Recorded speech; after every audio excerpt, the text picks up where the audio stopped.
मनुष्य की सबसे बड़ी दुर्बलता क्या होती है? सोचिए। धन, प्रेम, अहंकार। मनुष्य की सबसे बड़ी दुर्बलता होती है उसके रहस्य। चाहे आप कितने भी शक्तिशाली क्यों ना हो, कितने भी प्रबल क्यों ना हो, परंतु उसके रहस्य उसके नाश की चाबी होती है। इसलिए यदि प्रबल रहना है, शक्तिशाली रहना है, समर्थ रहना है, तो अपने रहस्य को किसी को भी ना बताएं, ना मित्र को और ना ही शत्रु को, क्योंकि समय पड़ने पर कब कौन शत्रु हो जाए ऐसा कहना संभव नहीं। विभीषण को रावण के अमृत कुंड का ज्ञात था, इसीलिए प्रभु श्री राम रावण का वध करने में सफल हो सके। इसलिए उचित यही है कि आप अपने रहस्य को स्वयं तक ही सीमित रखें। मनुष्य जीवन की परीक्षा में सफल होने के लिए क्या नहीं करता? वो परिश्रम करता है, दौड़ भाग करता है, और ये सब करने के पश्चात भी जब उसका काम नहीं बनता तो वो नकल करता है ना? तनिक लौटिए अपने बचपन में, स्मरण कीजिए अपने बचपन की स्मृतियों का। क्या स्मरण हुआ? विद्यालय में जब आप परीक्षा देने जाते थे तो क्या होता था? आप ना सही, परंतु कोई ना कोई सफलता पाने के लिए नकल करता ही था और उत्तीर्ण भी हो जाता था, है ना? परंतु जीवन की परीक्षा ऐसी नहीं होती। नकल करने वाला सफल नहीं होता। कारण विद्यालय में सबके प्रश्न पत्र एक होते थे, परंतु जीवन के प्रश्न पत्र और उनकी कठिनाई सबके लिए भिन्न होती, तो निश्चित रूप से उनके उत्तर भी भिन्न होंगे ना।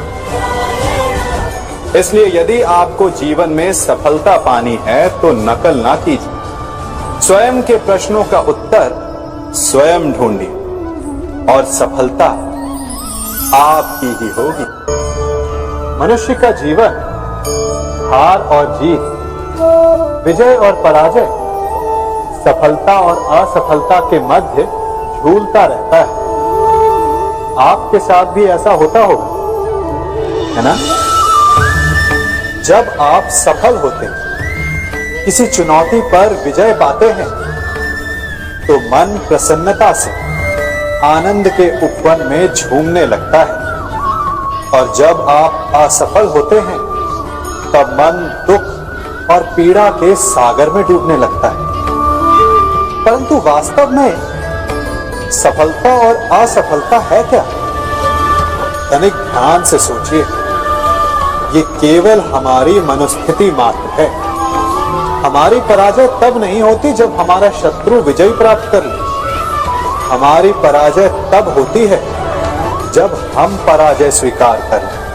हम असफल तब नहीं होते जब हम लक्ष्य न पा सकते। हम असफल तब होते हैं जब हम प्रयास करना बंद कर दें। इसलिए प्रयास करते रहें और हार ना माने, क्योंकि जिस दिन आप हार स्वीकारना बंद कर देंगे, जीत आपके चरणों में होगी। अब सबने बरगद के वृक्ष को तो देखा ही होगा। क्या आपको ज्ञात है बरगद के वृक्ष के बीज का आकार राई से भी छोटा होता है, परंतु बरगद का वृक्ष संसार के महाकाय वृक्षों में जाना जाता है। जब उसका जन्म होता है तब उसमें वो जटाएं, वो शाखाएं नहीं होती, परंतु जैसे जैसे उसका विस्तार होता है, जैसे जैसे वो अधिक शाखाओं का भार उठाता है, अधिक पत्तियों का सृजन करता है, वैसे वैसे उसकी शाखाएं जटाएं बनकर जड़ तक पहुंचती है और इस वृक्ष को सहारा देती है। ये जीवन का बहुत महत्वपूर्ण पथ है। बिना लोभ लालच शुभ कार्य करें, अन्य लोगों की सहायता करें।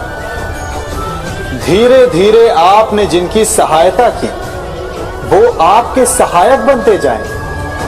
आपकी जड़ों को और बलशाली बनाएंगे, आयु, मान और आकार बढ़ाएंगे। सहजीवन, सहायता और निष्काम कर्म आपको मृत्यु के पश्चात भी मरने नहीं देगा, आपको अमर रखेगा। हमारा शरीर प्रकृति का एक महान आविष्कार है। इससे जटिल संरचना संसार में और कोई नहीं। हमारा शरीर जितना जटिल है, यदि इसे ठीक से जाना जाए तो इससे अधिक सरल ज्ञान देने वाला और कोई नहीं। हमारे शरीर में 5 इंद्रियां होती हैं जो हमें भाव, गुण और वस्तुओं का बोध कराती हैं। हमारे पास आंखें, नाक है, स्पर्श के लिए त्वचा है, कान है और जीभा है। सबका भिन्न भिन्न कार्य है। आंखों से देखना, कानों से सुनना, नथनों से श्वास लेना, त्वचा से स्पर्श करना और जीभा से स्वाद लेना। परंतु क्या आपने कभी सोचा कि प्रकृति ने हमें 2 आंखें दी, 2 नथने दी, 2 कान दी, स्पर्श के लिए ये पूरा शरीर दी, परंतु जीभा केवल 1 दी? ऐसा क्यों? क्योंकि प्रकृति चाहती है कि हम देखें अधिक, सुने अधिक और ज्ञान अधिक अर्जित करें, बोले कम। क्योंकि अधिक वाचाल नाश को निमंत्रण देता है। स्मरण रखिएगा।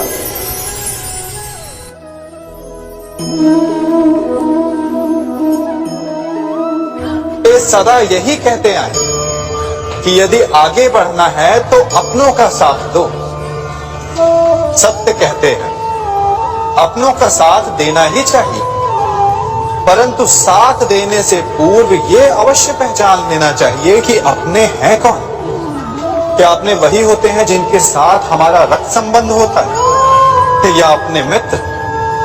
अपने वो होते हैं जो हमें सद्कार्य के लिए प्रेरित करें, हमें आगे बढ़ाएं, हमारा साथ दें।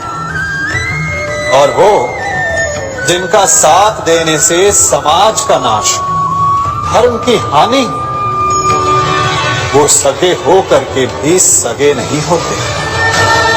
इसलिए जब अपनों की परिभाषा का चुनाव करें तो उन्हें अपना माने जो आपका साथ दे, उन्हें नहीं जो हमें अज्ञान के मार्ग पर ले जाए।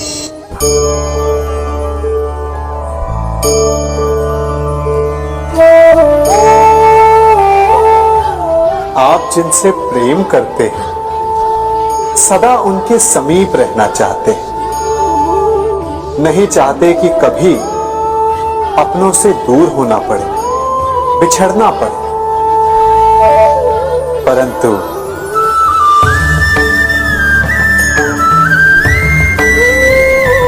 एक समय के पश्चात अपनों से दूर हो जाना उन्नति के लिए आवश्यक है। आप माता पिता हैं।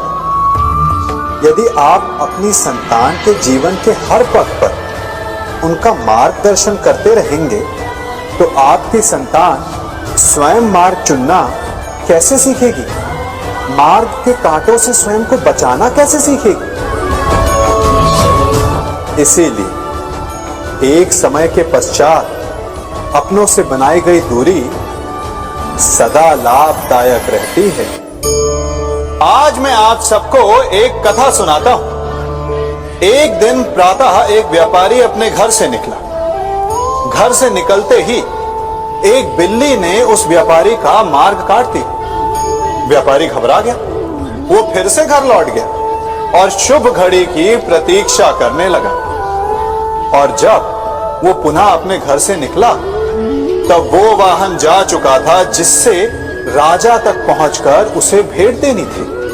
राजा को भेंट नहीं मिली। राजा क्रोधित हो गए। राजा ने उस व्यापारी का व्यापार बंद करवा दिया। इस कारण व्यापारी क्रोधित होकर घर पर अपनी पत्नी से लड़ बैठा। पत्नी अपने बच्चों समेत मैके वापस चली गई और उस व्यापारी के जीवन में यदि कुछ रह गया था तो केवल अंधकार। और इन सब का कारण वो उस बिल्ली को मानता रहा जिसने उसका मार्ग काटा था। ऐसा ही एक दूसरा व्यापारी राजा को भेंट देने निकला और उस व्यापारी का मार्ग भी एक बिल्ली ने काट दिया। वो व्यापारी तनिक घबराया, परंतु उसने आगे बढ़ना अधिक उचित समझा। राजा तक वो समय पर पहुंचा। उसने राजा को भेंट दी। राजा प्रसन्न हुए और राजा ने व्यापारी को अपना व्यापार बढ़ाने की अनुमति दी, स्वर्ण आभूषण दी। जब व्यापारी घर पर पहुंचा तो पत्नी को आभूषण और अपने बच्चों को देने के लिए वस्त्र थे उसके पास। हर ओर प्रसन्नता थी। समझ रहे हैं ना? दोनों के साथ एक ही प्रकार की घटना हुई, परंतु दोनों की प्रतिक्रिया भिन्न थी। ऐसा ही हमारा जीवन भी है। हमारे जीवन में प्रारब्ध का अपना स्थान है, परंतु उससे कई अधिक महत्वपूर्ण हमारी प्रतिक्रिया, हमारे सोच का प्रभाव है, क्योंकि यही हमारे जीवन को आकार देते हैं। इसलिए अपनी सोच को सकारात्मक रखिए। आपका जीवन सदैव आनंदमय।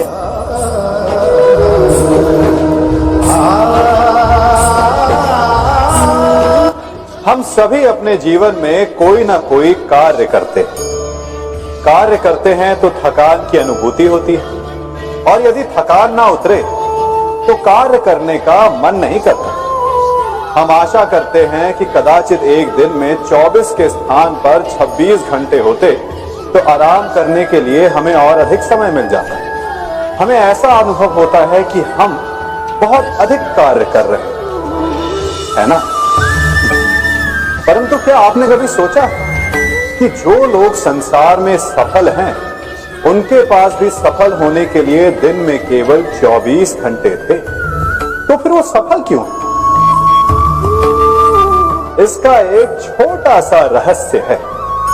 वो कार्य चुनते हैं जो उन्हें प्रिय है, जिसे करने में उन्हें आनंद आता है। उन्हें लगता ही नहीं कि वो कार्य कर रहे हैं, उन्हें लगता है कि वो प्रतिपल आनंद मना रहे हैं। और जब आप आनंद मनाते हैं तो थकान कैसी? इसलिए यदि आप जीवन में कोई भी कार्य करें तो वो आपके मन को भाना चाहिए, या जो कार्य आप कर रहे हैं उसे अपने मन को भा देने दो। सफलता आपको मिलेगी। कभी सोचा है हमारा जीवन भी उस रेत की घड़ी की भांति है? जो रेत नीचे गिर चुकी है वो हमारा अतीत है, जो अब भी ऊपर है वो हमारा आने वाला भविष्य है, और वर्तमान ये संकुचित स्थल है जहां से धीरे धीरे करके रेत गिर रही है। अर्थात हमारे पास जीने के लिए यही एक क्षण है। उसका उपयोग कैसे करना है ये हम पर निर्भर करता है। जो बीत गया उसका दुख मनाना है, या जो भविष्य में होने वाला है उसकी प्रतीक्षा में क्रोध करना है। सब कुछ करने के लिए यही एक क्षण है। प्रसन्न रहना है तो उसके लिए भी यही एक पल है। प्रतीक्षा करते रहोगे तो ये पल भी भूतकाल में बदल जाएगा। इसलिए आनंद के लिए, परोपकार के लिए प्रतीक्षा ना कीजिए। आपके पास जो पल उनका भरपूर सदुपयोग कीजिए, क्योंकि इस घड़ी को पलटकर आप फिर से समय अवश्य गिन सकते हैं, परंतु अपना बीता हुआ समय आप वापस नहीं लौटा पाएंगे। मनुष्य भी बड़ा विचित्र प्राणी है। अपनों से नीचे के स्तर के लोगों को वो हे दृष्टि से देखता है, उनका उपहास उड़ाता है, उनसे बार बार कहता है कि तुम्हारा कुछ नहीं हो सकता, तुम भविष्य में कुछ नहीं कर पाओगे। जब मनुष्य के पास धन, संपत्ति, मान होता है तो वो दूसरों का आदर नहीं करता, परंतु वो एक बात भूल जाता है कि उससे भी अधिक शक्तिशाली कोई अस्तित्व में है, और वो है समय। काल काल अपना चक्र कब बदलेगा ये कोई नहीं जानता। समय अपनी करवट कब लेगा ये कोई नहीं जानता। कोयला भी समय के साथ साथ हीरे में परिवर्तित हो जाता है। इसलिए जीवन में कभी भी किसी का भी उपहास नहीं उड़ाना चाहिए।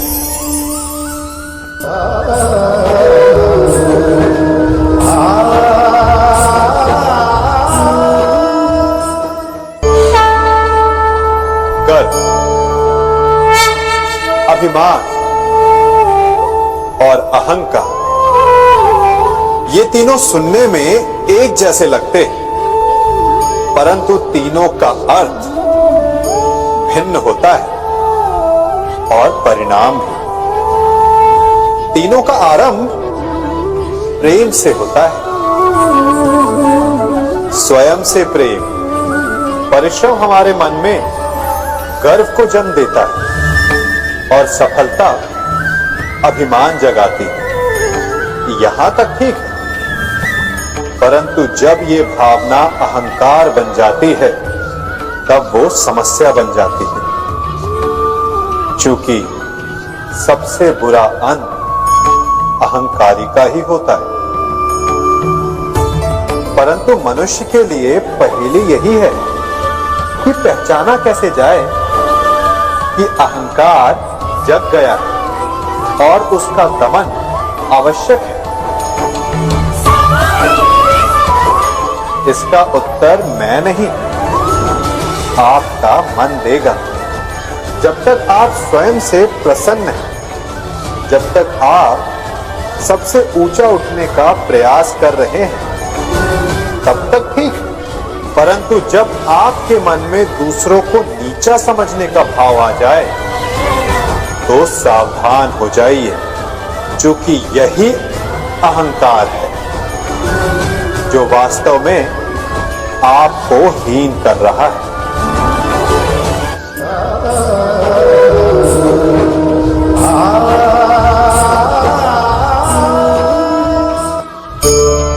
आज मैं आप सबको एक कहानी सुनाता हूं। एक दिन गोकुल में दो व्यापारी आए। एक व्यापारी शहद का था, बड़ा मीठा शहद था उसका, परंतु वो गोकुल में टिक नहीं पाया। उसके व्यापार ने घाटा खाया और शीघ्र ही वो गोकुल छोड़कर चला गया। और दूसरा व्यापारी मिर्च का था। पहले दिन वो एक पोटली लाया और दूसरे ही दिन वो पूरी बैलगाड़ी भर कर लाया, और धीरे धीरे पूरी मथुरा में उसकी धाक जम गई। मुझे बड़ा आश्चर्य हुआ, तो मैंने बाबा से पूछा कि ऐसा क्यों कि एक मीठे शहद का व्यापारी कंगाल हो गया और एक मिर्च का व्यापारी धीरे धीरे नगर सेठ बन गया। बाबा मुस्कुराए और उन्होंने कहा कि मीठी बोली बोलने वाले की तीखी मिर्च भी बिक जाती है, और जो कड़वी बोली बोलता है उसका मीठा शहद भी नहीं बिकता। वाह, कितने उत्तम विचार हैं उनके, और उचित ही है। मनुष्य अपने जीवन में सदैव अपने वचनों से उठता है और अपने वचनों से ही गिरता है।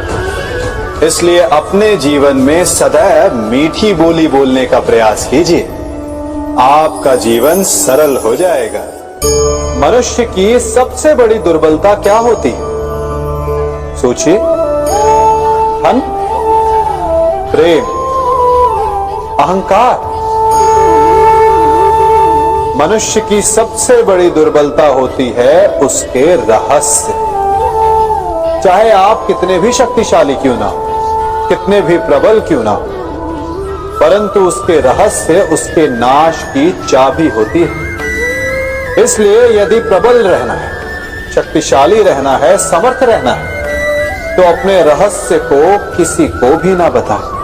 ना मित्र को और ना ही शत्रु को, क्योंकि समय पड़ने पर कब कौन शत्रु हो जाए ऐसा कहना संभव नहीं। विभीषण को रावण के अमृत कुंड का ज्ञात था, इसीलिए प्रभु श्री राम रावण का वध करने में सफल हो सके। इसलिए उचित यही है कि आप अपने रहस्य को स्वयं तक ही सीमित रखें।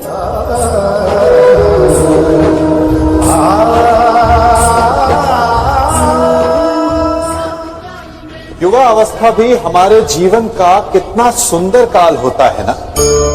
बाहों में बल, मन में कुछ बड़ा कर जाने की चाह, आंखों में भविष्य के सुंदर और कोमल सपने।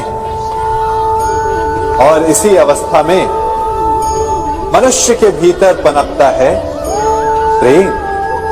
किसी को देखकर उस पर मन मोहित हो जाता है और फिर मनुष्य अपना सब कुछ उस पर न्यौछावर कर देना चाहता है। फिर प्रेम की परिणति होती है विवाह में। क्यों? सबको अपने खट्टे मीठे संस्मरण स्मरण हुआ है ना। परंतु यहीं से अधिकतर माता पिता और संतान के मध्य विचारों का विरोध प्रारंभ हो जाता है। संतान को लगता है कि उसका चुना जीवन साथी ही उसके लिए उपयुक्त है, और माता पिता को लगता है कि संतान अनजाने में भूल कर रही है। संतान का तर्क होता है कि उसे विवाह किससे करना है, ये उसका अधिकार है। और माता पिता का तर्क ये होता है कि अब भी जीवन साथी चुनने की समझ संतान में है ही नहीं। तो इस अवरोध को काटा कैसे जाए, उचित निर्णय कैसे लिया जाए? इसका एक ही मार्ग है, अपने उत्तरदायित्व का भान और अपनों से बड़ों के मापदंडों का भान। विवाह करने से पूर्व ये जान लेना आवश्यक है कि विवाह केवल अपने प्रेम को पाने का मार्ग नहीं है, अपितु विवाह से जीवन का एक नया द्वार भी खुलता है। और हर नए जीवन के साथ नए उत्तरदायित्व भी होते हैं। और यदि इन उत्तरदायित्वों को समझकर निर्णय लिया जाए तो विश्वास कीजिए, आपका दाम्पत्य जीवन आनंद से भरा रहेगा और आपको कभी ये पछतावा नहीं होगा कि आपने कोई अनुचित निर्णय लिया। सागर का जल वाष्प बनकर उड़ता है, तब वो हमें दिखाई नहीं देता। मेघ उस जल को अपने भीतर छिपा लेते हैं, लंबी यात्रा करते हैं, प्रयास करते हैं कि वो जल सदा उनके भीतर छिपा रहे। परंतु जब वायु का वेग उन्हें उड़ाकर किसी पर्वत से ले जाकर के टकरा देता है, तब उन मेघों को बरसना ही पड़ता है, क्योंकि यही नियति, यही प्रकृति, क्योंकि जल को सागर में जाकर मिलना ही है। ठीक ऐसा ही हमारे साथ भी होता है। हम सत्य अपने मन के मेघों में चाहे जितना छिपाने का प्रयास कर ले, परंतु समय की आंधी उसे वास्तविकता के पर्वत से ले जाकर के टकराकर हमारे समक्ष ले ही आती है। जिस भय के कारण आप सत्य को सामने नहीं लेकर आना चाहते, एक दिन वही भय हमारे समक्ष आकर खड़ा हो जाता है और फिर हम लाचार हो जाते हैं, क्योंकि हमने उस भय का सामना करने की तैयारी नहीं की होती। इसलिए सत्य से भागे नहीं, उसे छिपाए भी नहीं, उसे स्वीकार करें। भविष्य की बड़ी विपत्ति से बच जाएंगे।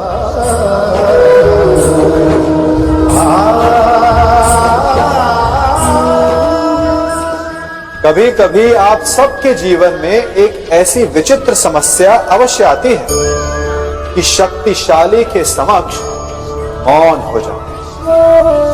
उस शक्तिशाली से विवाद करने से बचने के लिए आप मौन रह जाते हैं। मानता हूं, ऐसा करने से आप एक विवाद से बच जाते हैं, एक संघर्ष से बच जाते हैं। परंतु ऐसा बचाव एक बड़े संघर्ष को जन्म दे देता है। कैसे?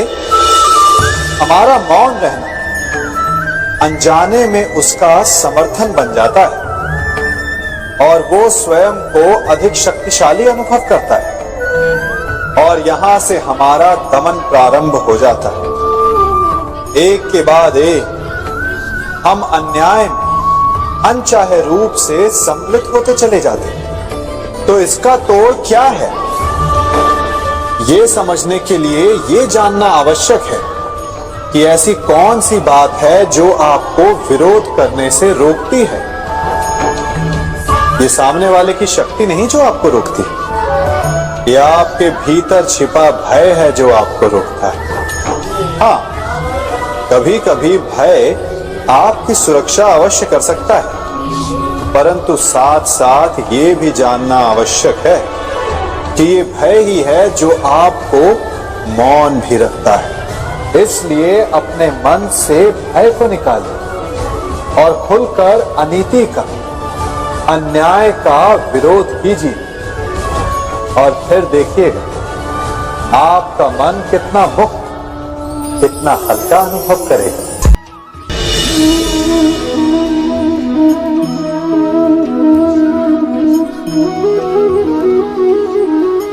जगत में प्रत्येक व्यक्ति को किसी ना किसी प्रकार की निर्बलता अवश्य होती है। जैसे कोई बहुत तेजी से दौड़ नहीं पाता तो कोई अधिक भार नहीं उठा पाता, कोई असाध्य रोग से पीड़ित रहता है तो कोई पढ़े हुए पाठों को स्मरण में नहीं रख पाता। ऐसे अनेकों उदाहरण और भी हैं। क्या आप किसी ऐसे व्यक्ति को जानते हैं जिसे सब कुछ प्राप्त हो और हम जीवन की उस एक निर्बलता को जीवन का केंद्र मानकर जीते हैं। इस कारणवश हृदय में दुख और असंतोष रहता है सदा। निर्बलता मनुष्य को जन्म से अथवा संजोग से प्राप्त होती है, किंतु उस निर्बलता को मनुष्य का मन अपनी मर्यादा बना लेता है। किंतु कुछ व्यक्ति ऐसे भी होते हैं जो अपने पुरुषार्थ और श्रम से उस निर्बलता को पराजित कर देते हैं। क्या भेद है उनमें और अन्य लोगों में? क्या आपने कभी विचार किया है? सरल सा उत्तर है इसका। जो व्यक्ति निर्बलता से पराजित नहीं होता, जो पुरुषार्थ करने का साहस रखता है हृदय में, वो निर्बलता को पार कर जाता है। अर्थात निर्बलता अवश्य ईश्वर देता है, किंतु मर्यादा मनुष्य का मन ही निर्मित करता है। स्वयं विचार कीजिए।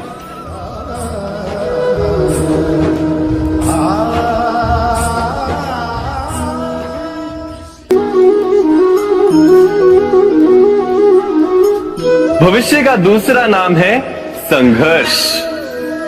हृदय में आज इच्छा होती है और यदि पूर्ण नहीं हो पाती तो हृदय भविष्य की योजना बनाता है। भविष्य में इच्छा पूर्ण होगी ऐसी कल्पना करता रहता है, किंतु जीवन ना तो भविष्य में है ना अतीत में। जीवन तो इस क्षण का नाम, अर्थात इस क्षण का अनुभव ही जीवन का अनुभव। पर हम ये जानते हुए भी इतना सा सत्य समझ नहीं पाते। या तो हम बीते हुए समय के स्मरणों को घेर कर बैठे रहते, या फिर आने वाले समय के लिए हम योजनाएं बनाते रहते हैं और जीवन जीवन बीत जाता है। एक सत्य यदि हम हृदय में उतार लें कि ना हम भविष्य देख सकते हैं, ना ही भविष्य निर्मित कर सकते हैं, हम तो केवल धैर्य और साहस के साथ भविष्य को आलिंगन दे सकते हैं, स्वागत कर सकते हैं भविष्य का। तो क्या जीवन का हर पल जीवन से नहीं भर जाएगा? स्वयं विचार कीजिए।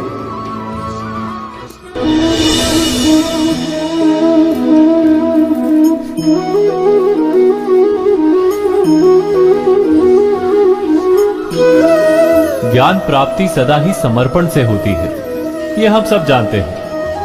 किंतु समर्पण का वास्तविक महत्व क्या है? क्या हमने कभी विचार किया?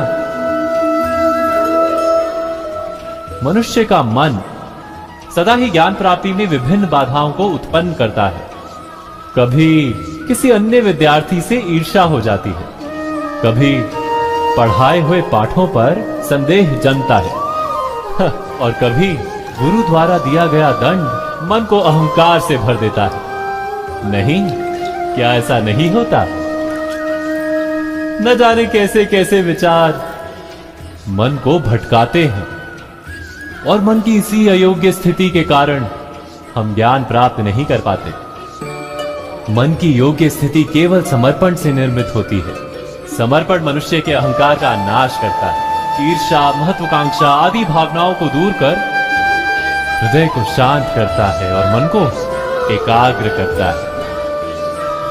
वास्तव में ईश्वर की सृष्टि में ना ज्ञान की मर्यादा है, ना ज्ञानियों की।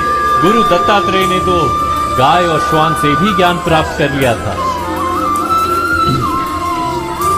अर्थात विषय ब्रह्म ज्ञान का हो या जीवन के ज्ञान का या गुरुकुल में प्राप्त होने वाले ज्ञान का, उसकी प्राप्ति के लिए गुरु से अधिक महत्व है उस गुरु के प्रति हमारा समर्पण। क्या ये सत्य नहीं?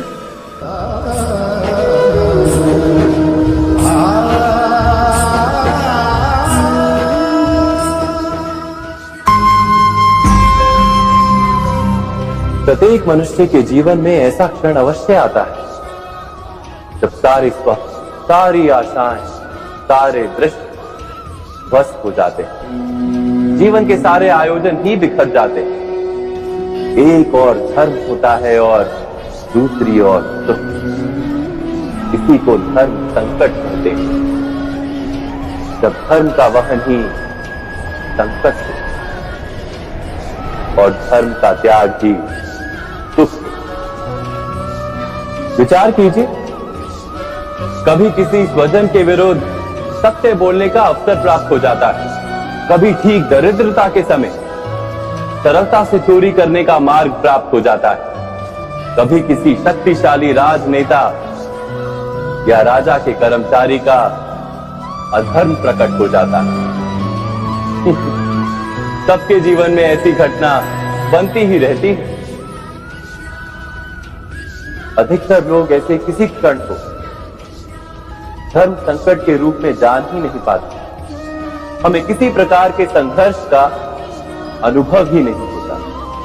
सहजता से सुख की ओर खींचे चले जाते हैं, जैसे मक्खी गुड़ की ओर खींची चली जाती है। वास्तव में धर्म संकट का क्षण ईश्वर के निकट जाने का क्षण होता है। यदि हम संघर्षों से भयभीत ना, सुख की ओर आकर्षित ना, अपने धर्म पर दृढ़ रहे, तो ईश्वर का साक्षात्कार दूर नहीं।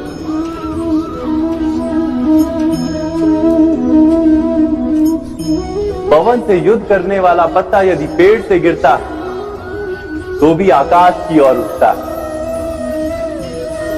पवन से झुकने वाली घास वही भूमि पर रह जाती है। अर्थात धर्म संकट से यदि हम संकट को ही टाल दें, सुख तो मिलता है, जीवन बढ़ता है, किंतु क्या चरित्र नहीं टूटता? क्या आत्मा दरिद्र नहीं हो जाती? क्या ईश्वर से अंतर नहीं हो जाता? स्वयं विचार की। दो व्यक्ति जब निकट आते हैं तो एक दूसरे के लिए सीमाएं और मर्यादाएं निर्मित करने का प्रयत्न अवश्य करते हैं। हम यदि सारे संबंधों पर विचार करें तो देखेंगे कि इन सारे संबंधों का आधार यही सीमाएं हैं जो हम दूसरों के लिए निर्मित करते हैं। और यदि अनजाने में भी कोई अन्य व्यक्ति इन सीमाओं को तोड़ता है तो उसी क्षण हमारा हृदय क्रोध से भर जाता है। इन सीमाओं का वास्तविक रूप क्या है? क्या हमने कभी विचार किया? सीमाओं के द्वारा हम दूसरे व्यक्ति को निर्णय करने की अनुमति नहीं देते। अपना निर्णय उस व्यक्ति पर थोपते, अर्थात किसी की स्वतंत्रता का अस्वीकार करते हैं। और जब स्वतंत्रता का अस्वीकार किया जाता है तो उसका हृदय दुख से भर जाता है, और जब वो सीमाओं को तोड़ता है तो हमारा हृदय क्रोध से भर जाता है। क्या ऐसा नहीं होता?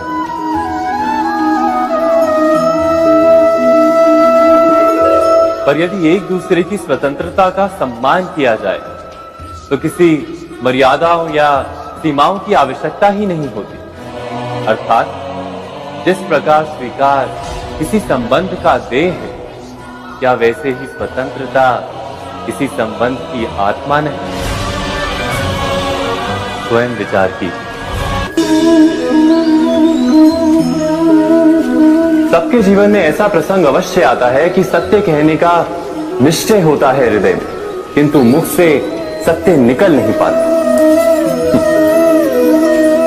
कोई भय मन को घेर लेता है। किसी घटना अथवा प्रसंग के बारे में बात करना, या फिर स्वयं से कोई भूल हो जाए उसके बारे में कुछ बोलना, क्या ये सत्य है? नहीं, ये तो केवल तथ्य है। अर्थात जैसा हुआ था वैसा केवल बोल देना सामान्य सी बात है। किंतु कभी कभी उस तथ्य को बोलते हुए भी भय लगता है। कदाचित किसी दूसरे की भावनाओं का विचार आता है मन, दूसरे को दुख होगा ये भय भी शब्दों को रोकता है। तो ये सत्य क्या है? क्या हमने कभी विचार किया है? जब भय रहते हुए भी कोई तथ्य बोलता है तो वो सत्य कहलाता है। वास्तव में सत्य कुछ और नहीं, केवल निर्भयता का दूसरा नाम है। और निर्भय होने का कोई समय नहीं होता, क्योंकि निर्भयता आत्मा का स्वभाव है। अर्थात क्या प्रत्येक क्षण सत्य बोलने का क्षण नहीं होता?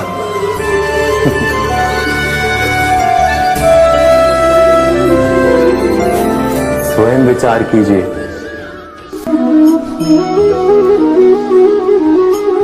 श्रेष्ठता का क्या अर्थ है? श्रेष्ठता का अर्थ है दूसरों से अधिक ज्ञान प्राप्त करना। अर्थात मूल्य इस बात का नहीं कि स्वयं कितना ज्ञान प्राप्त किया, मूल्य इस बात का है कि प्राप्त किया हुआ ज्ञान अन्य लोगों से कितना अधिक है। अर्थात श्रेष्ठता की इच्छा ज्ञान प्राप्ति को भी एक स्पर्धा बना देती है। और स्पर्धा में विजय अंतिम कब होती है?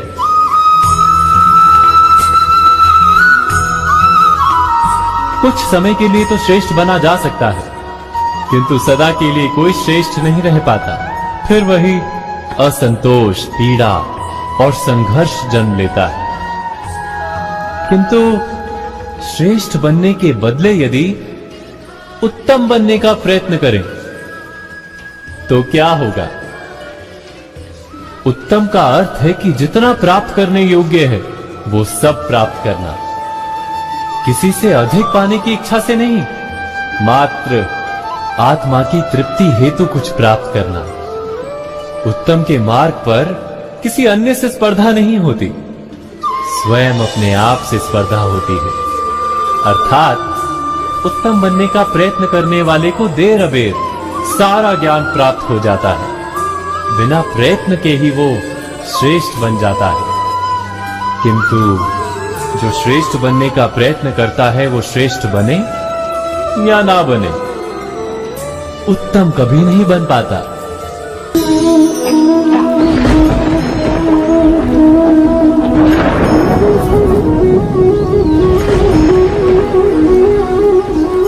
सपनों और पूर्वाभासों के आधार पर हम भविष्य के सुख दुख की कल्पना करते हैं। भविष्य के दुख का कारण दूर करने के लिए हम आज योजना बनाते हैं। किंतु कल के संकट को आज निर्मूल करने से हमें लाभ मिलता है या हानि पहुंचती है, ये प्रश्न हम कभी नहीं करते। सत्य तो ये है कि संकट और उसका निवारण साथ जन से, व्यक्ति के लिए भी और सृष्टि के लिए भी। नहीं, आप अपने भूतकाल का स्मरण कीजिए, इतिहास को देखिए। आप तुरंत ही ये जान पाएंगे कि जब जब संकट आता है तब तब उसका निवारण करने वाली शक्ति भी जन्म लेती है। यही तो जगत का चलन है। वस्तुतः संकट ही शक्ति के जन्म का कारण है। प्रत्येक व्यक्ति जब संकट से निकलता है तो एक पद आगे बढ़ा होता है, अधिक चमकता है, आत्मविश्वास से अधिक भरा होता है, न केवल अपने लिए अपितु विश्व के लिए भी। क्या ये सत्य नहीं? वास्तव में संकट का जन्म है एक अवसर का जन्म, अपने आप को बदलने का, अपने विचारों को ऊंचाई पर करने का अवसर, अपनी आत्मा को बलवान और ज्ञान मंडित बनाने का अवसर। जो ये कर पाता है उसे कोई संकट नहीं होता, किंतु जो ये नहीं कर पाता वो तो स्वयं एक संकट है विश्व के लिए। विचार कीजिए।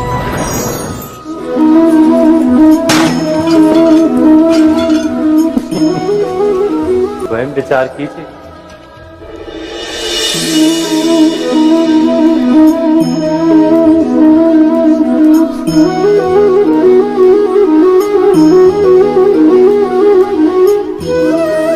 जीवन का हर क्षण निर्णय का क्षण होता है। प्रत्येक पद पर दूसरे पद के विषय में कोई निर्णय करना ही पड़ता है और निर्णय अपना प्रभाव छोड़ जाता है। आज किए गए निर्णय भविष्य में सुख अथवा दुख निर्मित करते हैं, ना केवल अपने लिए, अपने परिवार के लिए, आने वाली पीढ़ियों के लिए।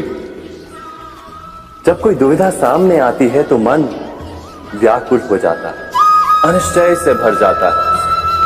निर्णय का वो क्षण युद्ध बन जाता है और मन बन जाता है युद्ध भूमि। अधिकतर निर्णय हम दुविधा का उपाय करने के लिए नहीं, केवल मन को शांत करने के लिए लेते हैं। पर क्या कोई दौड़ते हुए भोजन कर सकता है? नहीं। तो क्या युद्ध से जूझता हुआ मन कोई योग्य निर्णय ले पाएगा?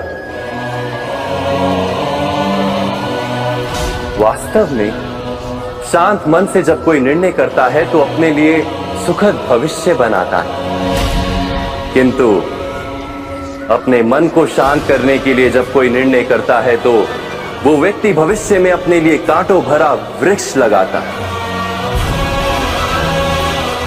स्वयं विचार कीजिएगा।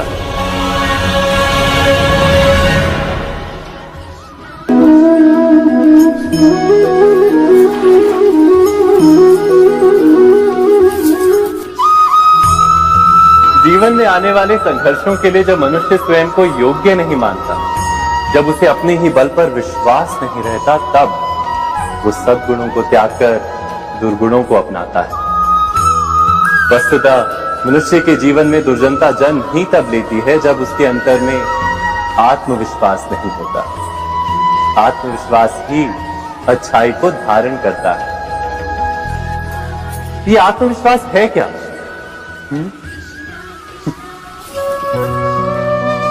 जब मनुष्य ये मानता है कि जीवन का संघर्ष उसे दुर्बल बनाता है, तो उसे अपने ऊपर विश्वास नहीं रहता। वो संघर्ष के पार जाने के बदले संघर्ष से छूटने के उपाय ढूंढने लगता है।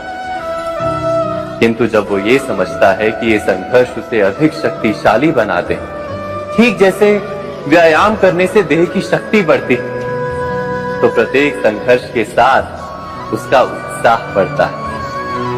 अर्थात आत्मविश्वास और कुछ भी नहीं, मन की स्थिति जीवन को देखने का दृष्टिकोण मात्र है, और जीवन का दृष्टिकोण तो मनुष्य के अपने वश में होता है। स्वयं विचार कीजिए।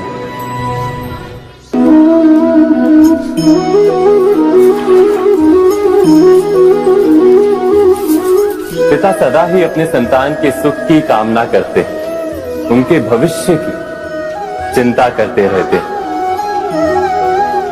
इसी कारणवश सदा ही अपने संतानों के भविष्य का मार्ग स्वयं निश्चित करने का प्रयत्न करते रहते हैं। जिस मार्ग पर पिता स्वयं चला है, जिस मार्ग के कंकर पत्थर को स्वयं देखा है, मार्ग की छाया, मार्ग की धूप को स्वयं जाना है, उसी मार्ग पर उसका पुत्र भी चले, यही इच्छा रहती है हर पिता की। निस्संदेह उत्तम भावना है ये,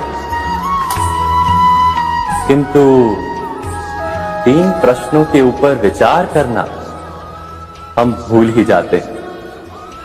कौन से प्रश्न? प्रथम प्रश्न, क्या समय के साथ प्रत्येक मार्ग बदल नहीं जाते? क्या समय सदा ही नई चुनौतियों को लेकर नहीं आता? तो फिर बीते हुए समय के अनुभव नई पीढ़ी को किस प्रकार लाभ दे सकते हैं? दूसरा प्रश्न, क्या प्रत्येक संतान अपने माता पिता की छवि होता है? हाँ, संतानों को संस्कार तो अवश्य माता पिता देते हैं, किंतु भीतर की क्षमता तो ईश्वर देते हैं। तो जिस मार्ग पर पिता को सफलता मिली है, विश्वास है कि उसी मार्ग पर उसकी संतानों को भी सफलता और सुख प्राप्त होगा। तीसरा प्रश्न, क्या जीवन के संघर्ष और चुनौतियां लाभकारी नहीं होती? क्या प्रत्येक नया प्रश्न एक नए उत्तर का द्वार नहीं खोलता? तो फिर संतानों को नए नए प्रश्नों, संघर्षों और चुनौतियों से दूर रखना, ये उनके लिए लाभ करना कहलाएगा या हानि पहुंचाना? अर्थात जिस प्रकार संतान के भविष्य का निर्माण करने के बदले उसके चरित्र का निर्माण करना श्रेष्ठ है, वैसे संतानों के जीवन का मार्ग निश्चित करने के बदले उन्हें नए संघर्षों के साथ जूझने के लिए मनोबल व ज्ञान देना अधिक लाभदायक नहीं होगा? स्वयं विचार कीजिए।